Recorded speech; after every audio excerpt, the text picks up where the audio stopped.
Olá, boa tarde a todos, bem-vindos a mais um bate-papo de opções.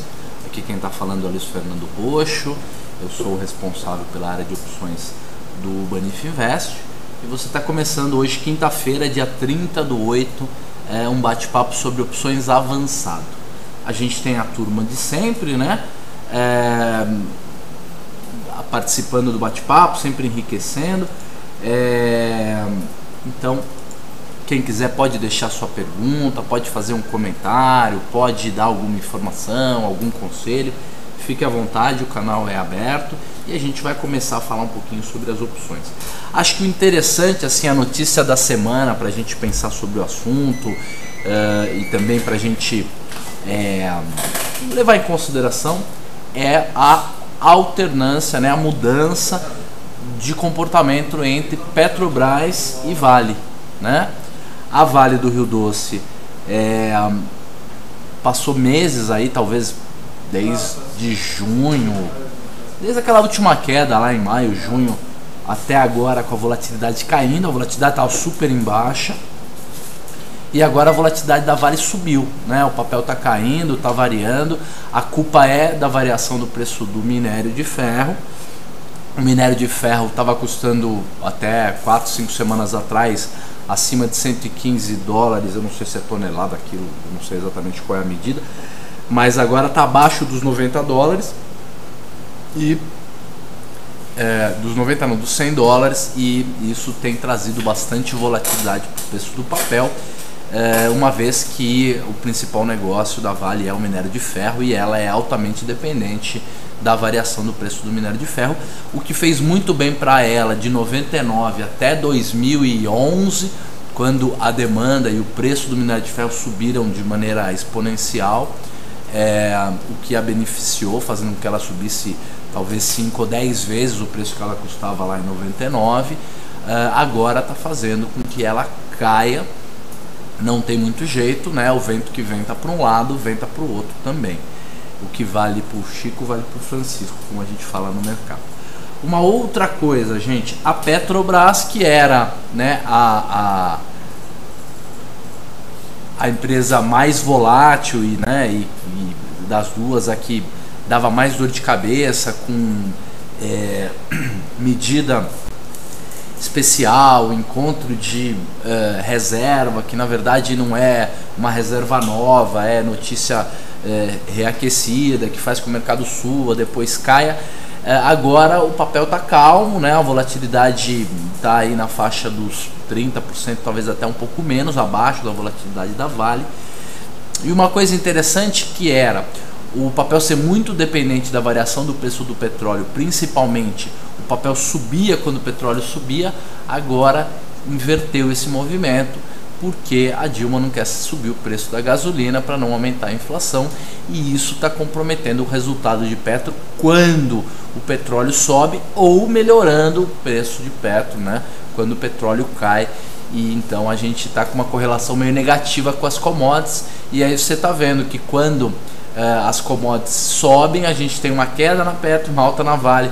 Quando as commodities caem, você tem uma alta na Petro, uma queda na Vale. Está muito interessante. Se você olhar o gráfico, até elas andaram muito mais juntas e agora elas estão até andando mais ou menos cada uma para um lado, sem deixar de lembrar que, é lógico, elas têm uma super correlação com o índice. As duas são as empresas mais importantes do índice, elas têm muita aderência, mas mesmo assim houve uma mudança de comportamento que pode ser sentida, que pode se manter ou não. Eu acho que a volatilidade da Vale deve se manter, isso é algo comum.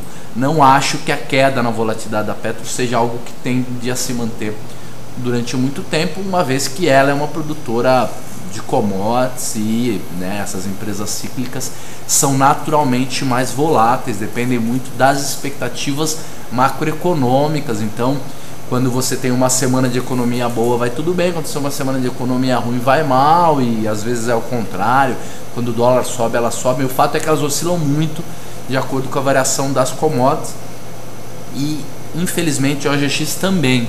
né, que é a mais volátil de todas, além de ter os próprios problemas de ingerência, mudança de diretoria, promessa não cumprida, diminuição de produção, esse tipo de coisa toda, ela também está muito ligada ao preço de commodity, então ela varia nesse sentido.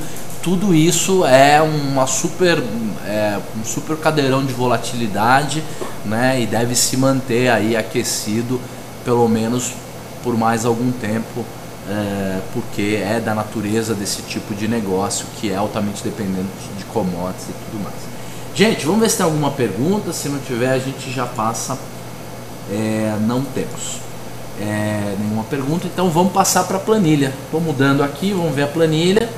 Quem quiser fazer alguma pergunta maluca dessas que o Guilherme ou o Daniel costumam fazer, ou até mais gente que tem participado de vez em quando, fiquem à vontade.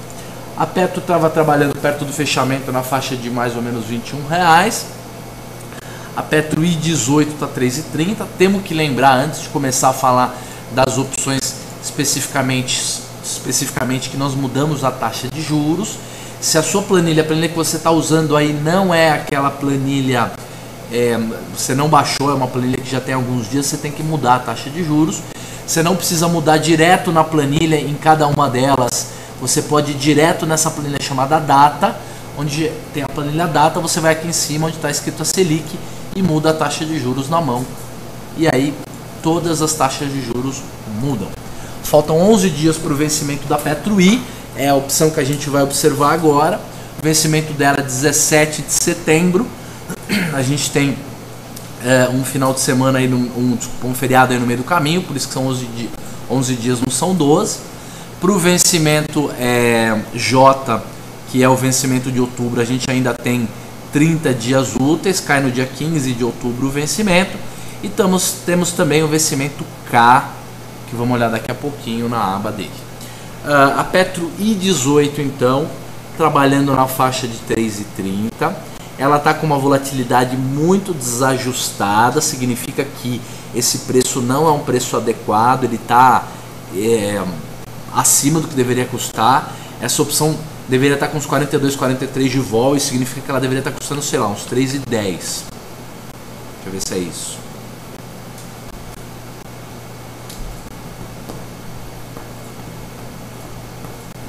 Não, tinha que estar custando mais. Vamos ver por 3,20, vai.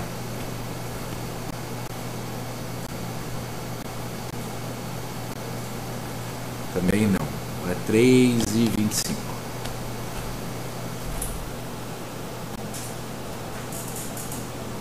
Não, ela tinha que estar custando uns 3,20 mesmo, 3,21, alguma coisa assim, tá? Vou voltar para não estragar a planilha, né? Que eu digitei na mão. Só um minutinho, tem um monte de coisa ligada aqui, o sistema fica meio lento, né? Legal, então já está atualizado aqui automático.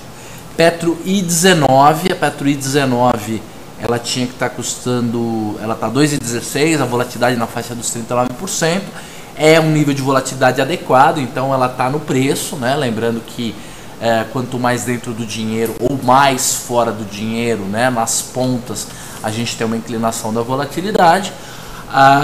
O delta da I18 está 94%, o delta da I19 está em 90%.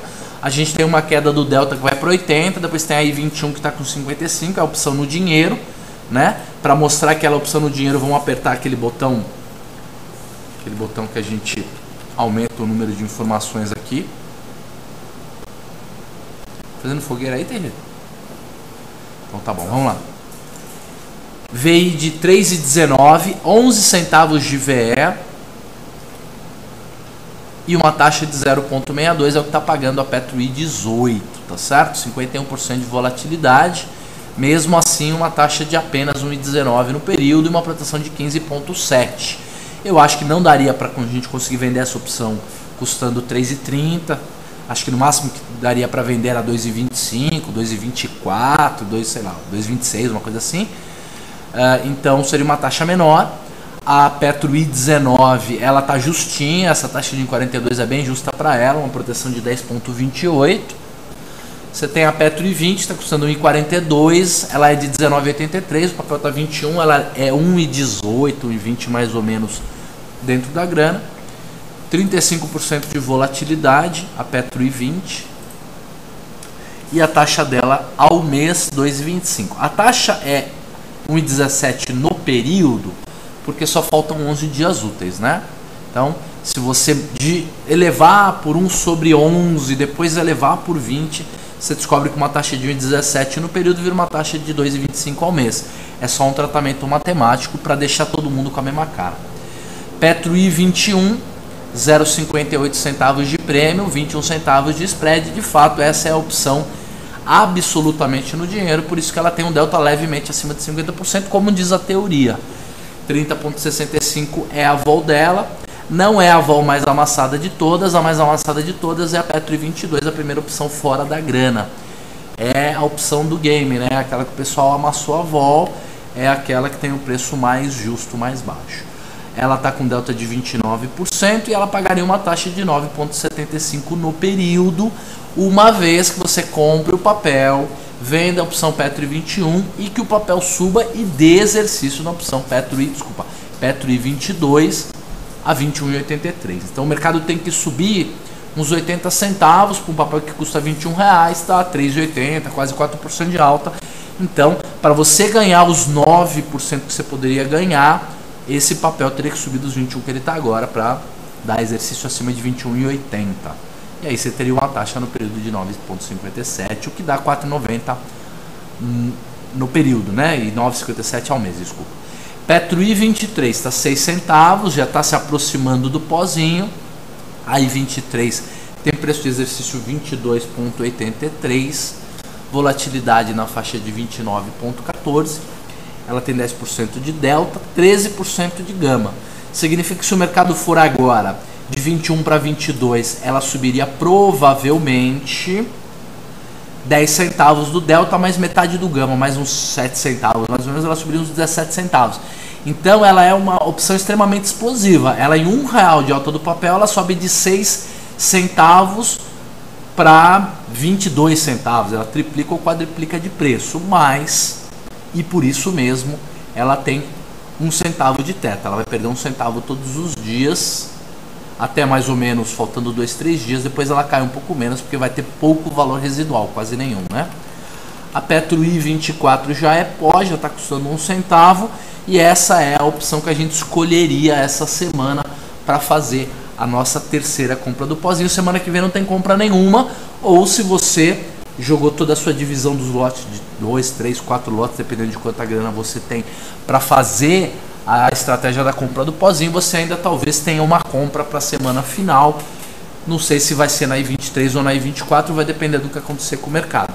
Se o mercado ficar paradão como está, você já é capaz até de comprar essa I23 pagando 1 centavo. Se o mercado der uma subida de leve, pode ser que a I23 continue custando uns 6 centavos, quer dizer, pelo menos suba o suficiente para não perder nada em teta, e provavelmente a opção do pozinho vai continuar sendo a I24. Tá bom? Gente, estou falando meio rápido, né? Vou começar a falar um pouco mais devagar. Então, a Petro I25 também está custando 1 centavo, mas provavelmente é vendedor no preço. Para comprar pozinho é melhor comprar de cima. Preço de exercício dela 24,83. Uma volatilidade na faixa dos 36,5. Ela quase não tem delta, quase não tem gama também. Então veja como a gente tem duas opções de 1 centavo muito diferentes. Enquanto a Petro I24 vai subir, se o mercado subir R$1, 2,1 centavos, mais metade de 4 centavos, uns 3 centavos. Não, 2 com 2, 4, uns 4 centavos. A opção Petro I25 subiria no máximo uns 2 centavos. E as duas custando a mesma coisa. Tudo isso pra gente pegando a manha, né? Começando a entender um pouco mais. Porém, a Petro I24, para o mercado dar exercício, o mercado só tem que subir de 21 para 24. E aí 25 tem que subir de 21 para 24,83, que é uma aceleração muito mais íngreme, né? Petro J. Antes de ver a Petro J, vamos ver se tem alguma pergunta. Se não tiver, vamos continuar nessa velocidade. Temos sim. Temos o Paulo fazendo umas 3 ou 4 perguntas. Tem pergunta do Daniel também tem pergunta do Guilherme. Então vamos ler as 3.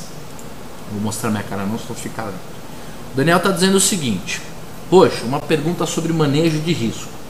Você é a favor de, em uma operação com opções, quando a operação vai a seu favor, zerar as chances de prejuízo, mesmo que para isso reduza o lucro máximo?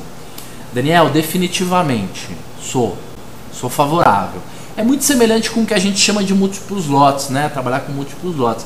É você aumentar a complexidade da saída, principalmente garantindo lucro. O Leandro faz isso, eu aprendi isso com ele. Foi um aprendizado muito interessante. É uma maneira de pensar bem interessante. É lógico que tem que fazer a conta direitinho para você não jogar toda a oportunidade de lucro no lixo, né? Lembra como a gente explica, por exemplo, na coisa do pozinho, a maneira como a gente explica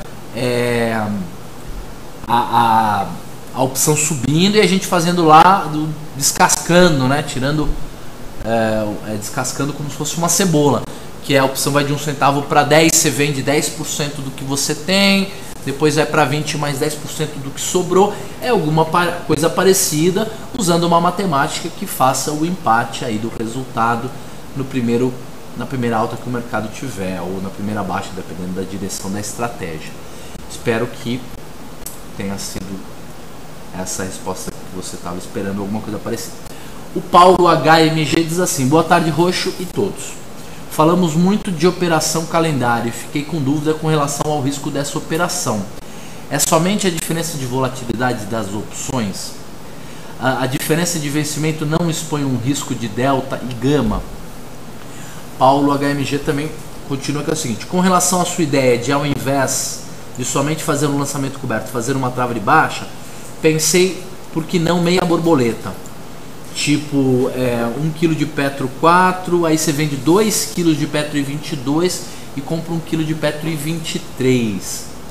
Paulo, perguntas de alto nível, gostei bastante de ambas, né? São duas, quase 3 perguntas. Vamos começar pela primeira. Eu acredito que no calendário a principal preocupação, se você usar o mesmo vencimento na mesma quantidade, apenas pagando, você está comprando a mais longa e vendendo a mais curta, eu acho que o principal drive mesmo é Vega, tá? O que vai fazer de fato haver variação na sua cota, né? No seu resultado, vai ser principalmente a variação do Vega. Porém, você sabe que se você tem um calendário no dinheiro, por exemplo, você está vendido na Petro curta, na Petro J21 e comprado na Petro K21, então você está comprado na de 53 dias e vendido na de 30 dias, por exemplo, ou se você está comprado na J e vendido na I, no dinheiro provavelmente você vai gastar alguma coisa. Se a volatilidade estiver bem alta, você vai gastar mais, 40, 50 centavos. Se faltar bastante tempo, você também vai pagar um pouco menos. Se faltar menos tempo, vai pagar um pouco mais. Então, duas coisas são importantes. Primeiro é o nível da volatilidade. Se a volatilidade estiver alta, você vai pagar muito. Se a volatilidade estiver bem baixinha, você vai pagar bem pouco. Quanto menor, melhor, desde que exista uma possibilidade da volatilidade subir. Sempre há, principalmente quando a volatilidade está baixa. Segundo aspecto fundamental, se você montou ela muito longa, faltando muito tempo para o vencimento da mais curta que você está vendido, você vai pagar mais barato. Se você montou ela mais curtinha, você vai pagar mais caro, tá? Só que se ela é mais curtinha, ela está mais próxima do vencimento, tem a vantagem de você pagar um pouco mais. A mais longa, ela anda mais devagar, você tem que esperar mais para ganhar dinheiro. Legal. Então, segunda coisa é, quanto mais longo, mais barato, quanto mais curto, mais caro. Terceiro aspecto fundamental é aonde está o papel comparativamente com aonde está a opção. Nós estamos montando um exemplo em que o papel está 21 e está fazendo o calendário no 21. Tá? Qualquer grande deslocamento de preço para cima ou para baixo vai fazer com que o spread que você pagou diminua. Tá? Se for para cima, pior ainda, porque a vol diminui. Se for para baixo, você perde. Por quê? Porque você já não está mais no miolo, que é onde você ganha mais dinheiro. Porque a opção que você está vendido vira pó e a opção que você comprou vai valer bastante. Porém, numa grande queda, o que acaba acontecendo é que a vol sobe, então o Vega te ajuda. O que você perderia no deslocamento de preço, você ganha no Vega. Na alta é o pior dos cenários. Então a janela de prejuízo, onde você tem que ter medo mesmo, é uma alta de leve, o mercado subindo 1,5% ao dia, aos poucos, chegando a um ponto em que o spread diminua, a volatilidade diminua, e aí você leva dos dois lados, né? Então, é mais ou menos isso. Depois a pergunta com relação a... Bastante pergunta aí, que bom. Com relação a gente fazer a trava de baixa, vendendo 1 kg do papel para cada 1 kg que você tem do papel e comprando 1 kg de opção. E uma alternativa que é o que você está sugerindo, que você tem 1 kg do papel, você vende 2 kg de opção e compra 1 do papel. Fato, essa que você está sugerindo, ela é mais sugerida pelo Baster, pelo Predador, pela turma boa lá do Baster. E essa de 1 kg só, eu costumo sugerir e faço um pouco mais de estudo sobre ela.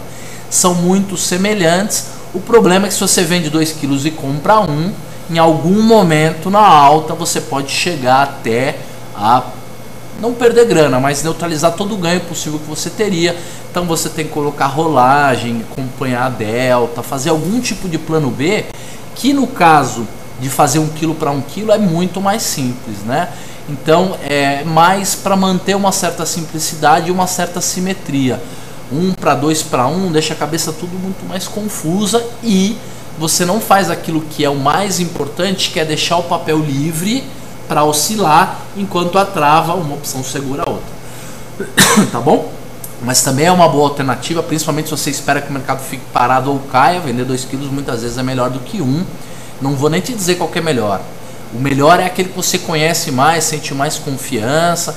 Eventualmente, se você quiser complicar bem as coisas, em meses em que a tua expectativa é que o mercado caia, ou algum indicador estatístico te diga que o mercado já está meio saturado, está na hora de cair, você pode fazer uma trava de baixa em maior quantidade, ou alguma coisa parecida com essa sua borboleta.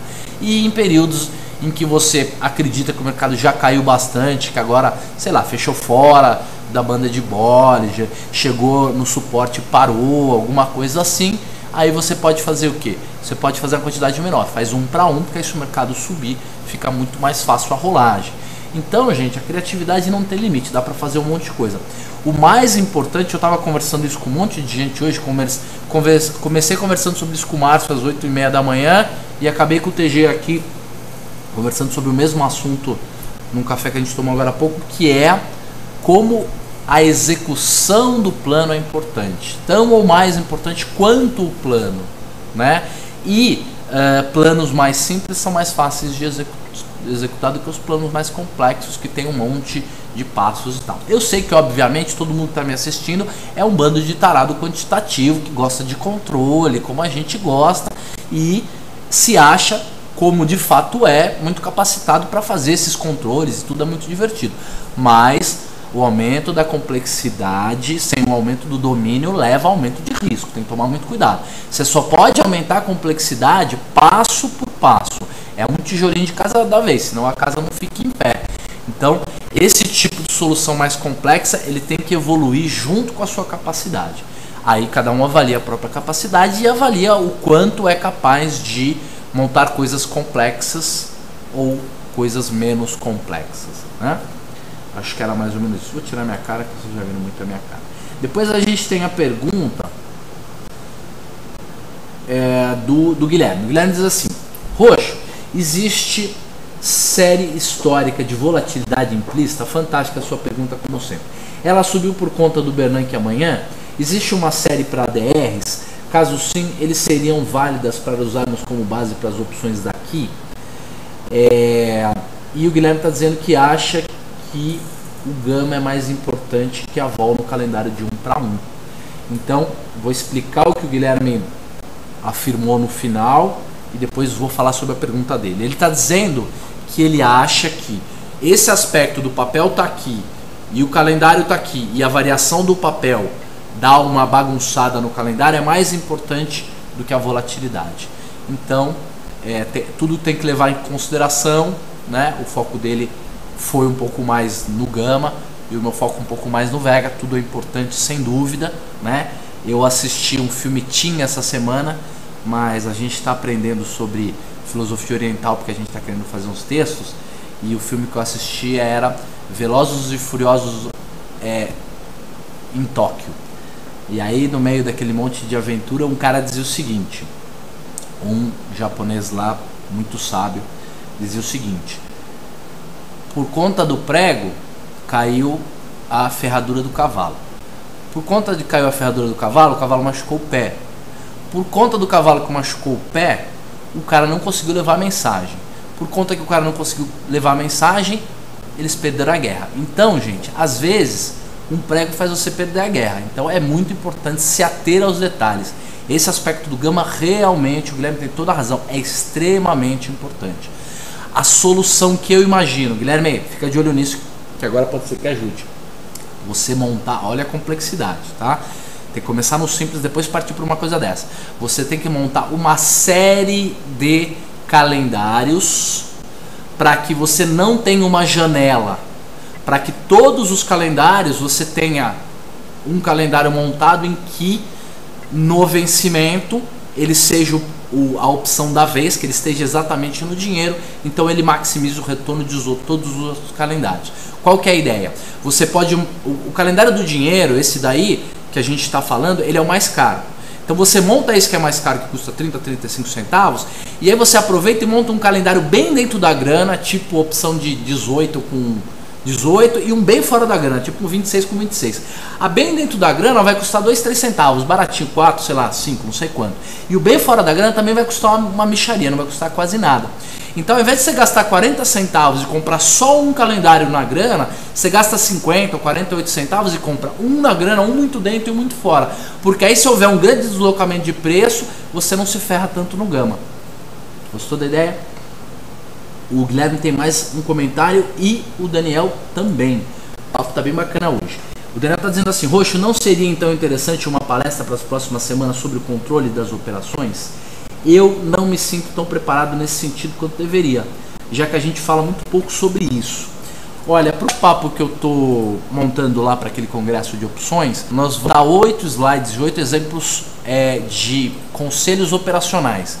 Então semana que vem, no máximo na outra, quinta-feira, essa próxima ou na outra, eu vou com essa palestra falando só de conselhos operacionais. Tio, você anota aí?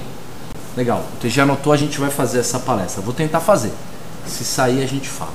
Legal. Outra coisa, o Guilherme está dizendo assim: sim, mas o problema passa a ser o spread de entrada. Tipo, um no miolo e um dentro e um fora. Já fiz isso, é bem mais difícil de acompanhar. Tem toda a razão, Guilherme, é dificílimo mesmo de acompanhar. E já estou falando numa coisa que você precisa de um robô, gente, controle, barará. É uma alternativa. Não esquece depois da minha pergunta da volatilidade implícita. Claro, Guilherme, é verdade, tinha esquecido. Série histórica de volatilidade implícita. Tinha alguém montando, eu acho que é o Hermel lá da Vestflex. Não sei mais quem está montando. Tem umas 2 ou 3 pessoas tentando montar uma série histórica no Brasil. O fato é que não existe ainda. Pelo menos não confiável, pelo menos não para o público. Talvez alguém tenha uma série de 2 ou 3 anos ainda, está fazendo teste.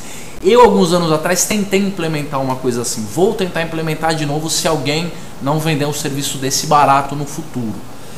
Nos Estados Unidos você tem o VIX, né, para o S&P, e tem outros índices de volatilidade implícita, eles são extremamente importantes. E a sua pergunta com relação a por que a volatilidade implícita lá fora subiu antes do Bernanke falar, é que existe uma certa volatilidade represada, né? O pessoal para de operar, mas as opções continuam custando caro. Então você tem períodos de poucas variações, mas a vol continua relativamente inflada. É o que acontece um pouco antes dos eventos corporativos mesmo. E aí o que acaba acontecendo é que ou a volatilidade explode e aí você ganha grana, né, se você comprar uma vol naquele sentido, que a vol está levemente mais alta, ou então logo depois que sai a notícia a vol perde 1 ou 2 pontos, aí você sai da estratégia porque não deu certo. O fato é que, da sua pergunta, que tem uns 3 ou 4 pedaços, não existe volatilidade implícita no Brasil. Não existe volatilidade implícita para DR, pelo menos eu não conheço, então não vou falar não existe, eu não conheço volatilidade implícita para DR. Tomara que vocês procurem e achem, porque eu também estava precisando. E nos Estados Unidos tem o VIX e outras volatilidades implícitas, e é assim que a gente percebe. Enquanto a volatilidade histórica não sabe que o mercado parou de andar por conta da espera, da expectativa de um evento corporativo, a volatilidade implícita é o easy money, é smart money, é o dinheiro esperto, é o pessoal que está operando. Então as opções continuam altas e a vol continua alta, mesmo que o mercado dê uma parada. Acho que era mais ou menos isso. Já falamos 30 minutos, vamos falar mais uns 10, então vamos voltar para o mercado. Gente, Guilherme, Daniel e Paulo, perguntem o que quiserem, a gente para e volta a conversar com vocês. Isso aí ganha o chat. O chat seria uma chatice sem essas 4 ou 5 perguntas que foram feitas. Vamos lá.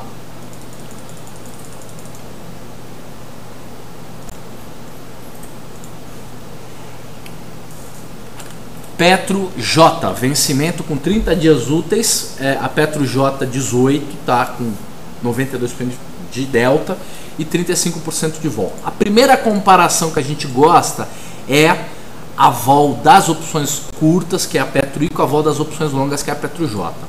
Aí tá na faixa de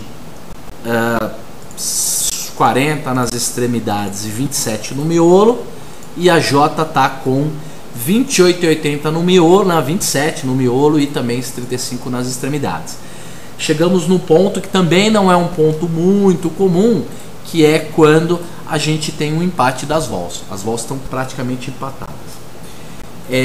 O Guilherme está dizendo assim: Daniel, repete sua pergunta no fórum. Qual é a pergunta? Ele fez uma pergunta no fórum da Banif. Ah, legal, legal. Gente, eu não fui no fórum esses últimos 2, 3 dias. O TG voltou de férias, foi aquela correria, desculpem. Eu colocaria lá, eu deveria ter ido lá responder, mas coloca que a gente já responde e depois a mesma pergunta eu vou lá responder no fórum, ou hoje ou no máximo amanhã cedo.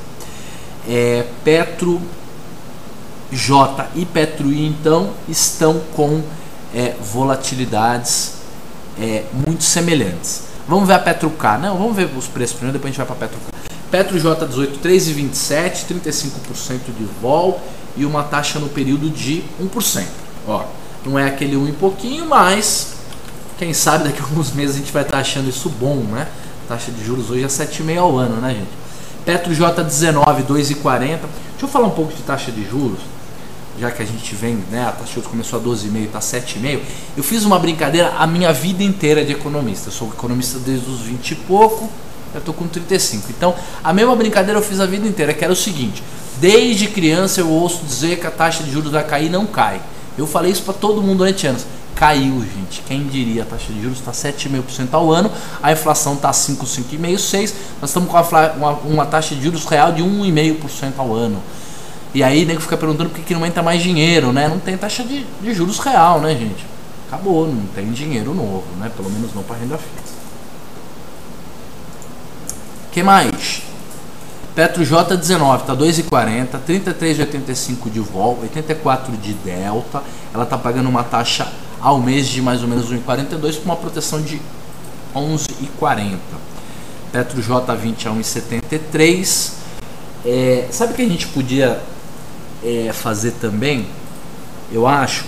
A gente está devendo para vocês uma planilha de put, que eu estou devendo para o Guilherme já faz um tempo, ele até mandou um exemplo. E uma outra coisa que a gente poderia fazer também é mostrar sempre uns exemplos de calendário, né?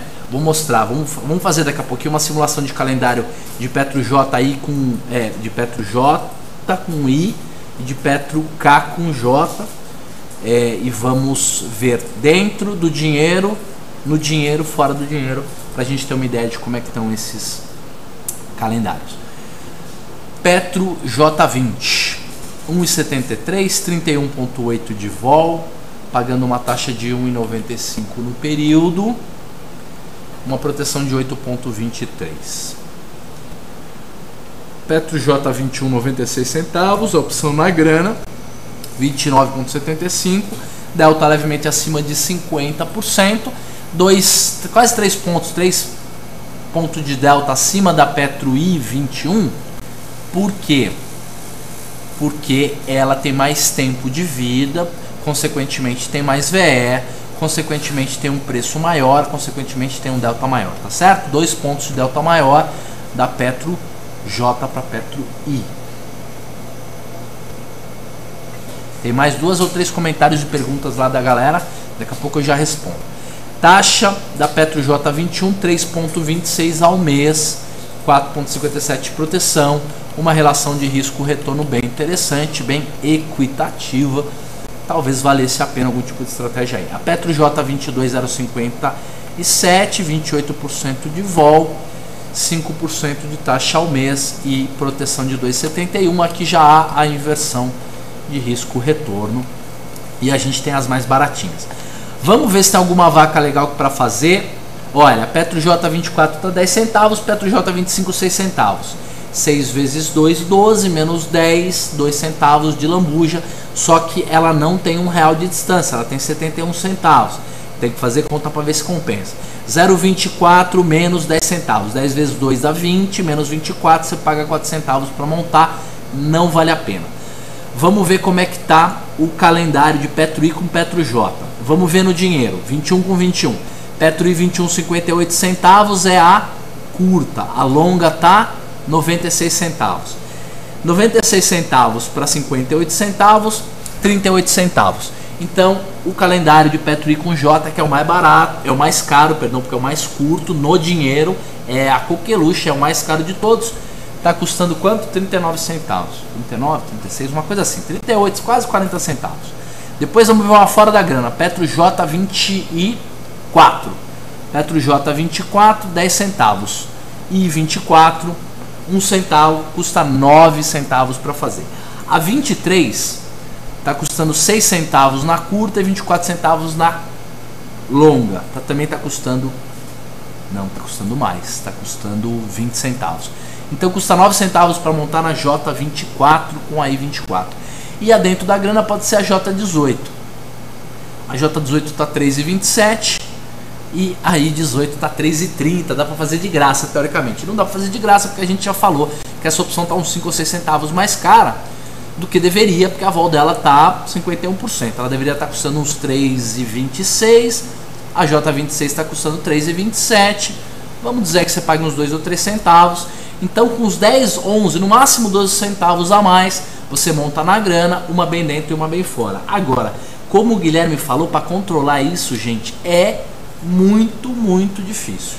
Então, comece com o simples, saiba onde está o buraco do simples, faça pequeno, quando der, faz nas 3, porque aí você tem um head natural entre elas, pagando um pouquinho a mais, tá?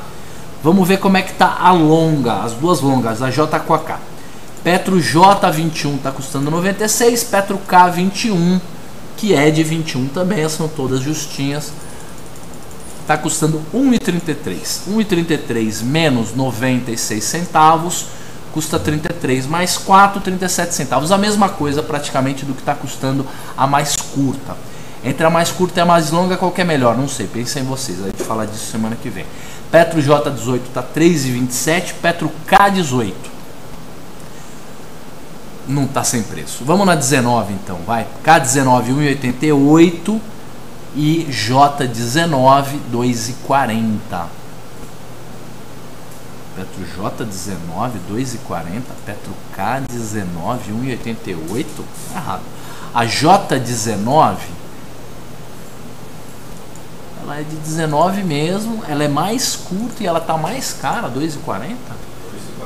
E a K então essa K tá maluca também, tá sem volatilidade, é por conta disso. Vamos ver a 17, porque a K17 está 40% e ela tá 4,61. E a J17, aí dá pra gente comparar legal. Opção muito longa é ruim por causa disso, né, gente? Não tem liquidez, não dá pra fazer comparação. Daniel, calma aí que tá cheio de perguntas, eu vi, já vou responder. Não temos nada de Petro J17 de preço. Não dá para comparar a longa cara. Vamos comparar a longa barata então.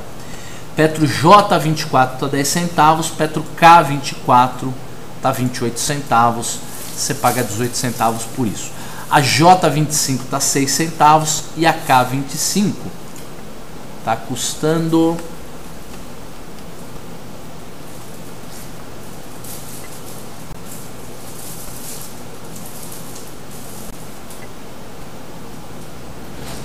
Também estou sem K25, deixa para lá então.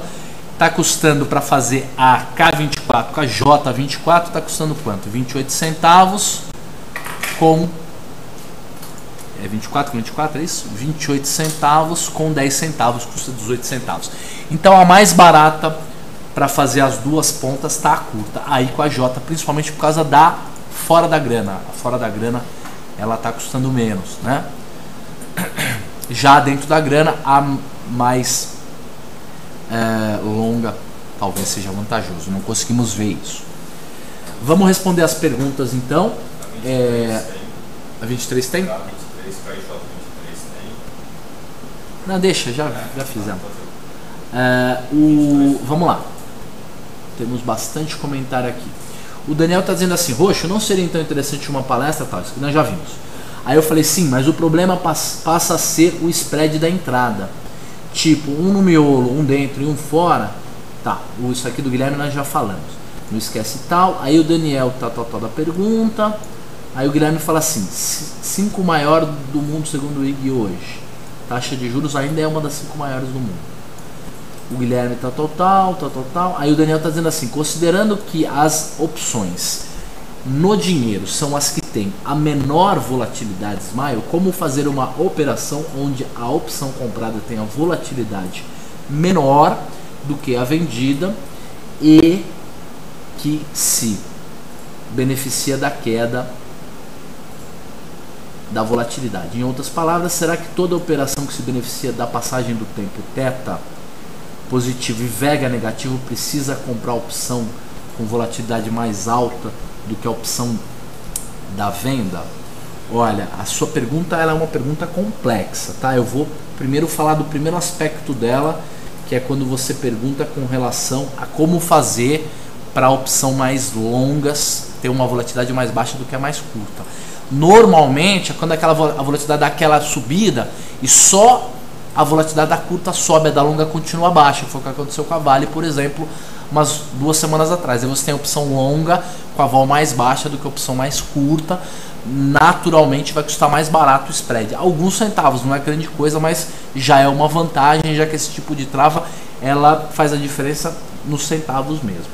A segunda coisa é: será que toda operação que se beneficia da passagem do tempo, aquela que tem o θ positivo e o vega negativo, precisa comprar a opção com um vol mais alta do que a opção de venda?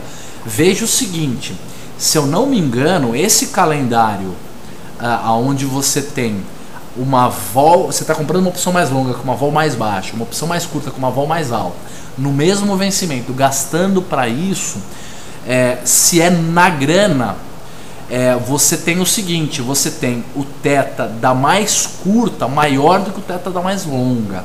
Significa que você tem θ positivo e também tem vega positivo. Essa é a vantagem do calendário. Você tem tanto a passagem do tempo θ quanto o vega positivo. A única coisa que fica negativa é o gama, tá certo?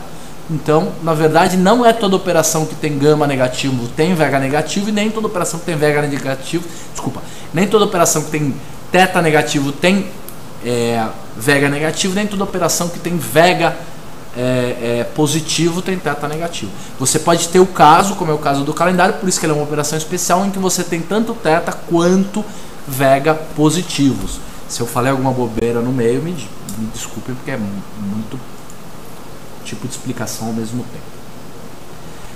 E o Ricardo está dizendo assim: as de calendário longo às vezes falta negócio quando são muito dentro da grana. Tem toda a razão, é difícil operar, né? Mas com o robô dá. Uma outra vantagem de você fazer bem longa é que com o tempo ela vai ganhando liquidez, né? De qualquer maneira. O Guilherme está dizendo assim: e gama positivo com θ negativo? Gama positivo com θ negativo, você vai ter que fazer aquela fora da grana.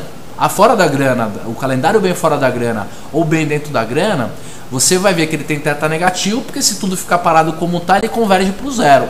Que eu me lembro é isso. E por isso o θ dele é negativo. Já o gama é positivo, porque se o mercado for a favor, por exemplo, bem dentro da grana, se o mercado cair e a opção entrar no dinheiro, você ganha muita grana. Por isso que o gama é positivo. E a bem fora da grana, se o mercado subir, também você fica com gama positivo, né? Na hora que você faz os 3 strikes, o que você está fazendo é neutralizando o gama negativo da opção no dinheiro com os 2 gamas positivos da bem dentro e bem fora. Principalmente uma ganha na alta e outra ganha na queda. Mas, gente, Tá difícil, é muita relação, né? Estamos entrando numa complexidade muito grande, né? Muito grande. Perdão. Gama e teta positivos. É isso mesmo. Gama e teta positivos. É isso aí, é o que eu falei. O gama e o teta são positivos. Ah, você quer uma estratégia com gama e teta positivo? Caramba. Eu acho que o gama e o teta podem ficar positivos se você tiver em algum momento uma volatilidade longa muito mais baixa do que a curta, e aí você consiga montar uma operação que se beneficia da variação, né? Uma bem dentro, uma bem fora, e inclusive também melhora com a passagem do tempo, mas é o único que eu consigo imaginar. Mas esse tipo de relação, essas relações novas, quando você mexe uma curva com a outra, você tem que parar para pensar com calma, senão a coisa complica. Gente, era mais ou menos isso que a gente tinha para falar hoje. Foi bem agitado, bastante pergunta. Por favor, continuem vindo, continuem fazendo perguntas. A ideia é que a gente monte esse grupo. Com o tempo a gente vai montar até grupos de trabalho, fazer estudos juntos. Tudo que eu desenvolver, primeiro eu vou mostrar para vocês. A ideia é mais ou menos essa, que a gente tem um grupo pequeno, mas que tem a capacidade de pensar nesse tipo de curva. Gente, olha o tipo de abstração que a gente está chegando. A gente está chegando numa abstração maluca, isso é muito legal, tá bom? Gente, quinta-feira tá acabando. A gente teve essa semana novamente o mercado voltando para o meio do ponto entre suporte e resistência. Continuamos acumulando de maneira maluca e em algum momento esse mercado explode para algum lado. Então, se a volatilidade convergir para baixo de novo, já que ela deu uma subidinha, vamos comprar a vol de novo, porque daqui a pouco a volatilidade explode de novo. Amanhã é sexta-feira. Tenham todos uma ótima sexta-feira, um ótimo final de semana. O Ricardo tá dizendo que tem que ter a put. Vamos colocar a put sim, tudo no seu tempo. Tá super corrido pra gente, mas a gente vai conseguir. Gente, um grande abraço, tudo de bom, de leve na pinga, né? Para não exagerar. E segunda tem mais.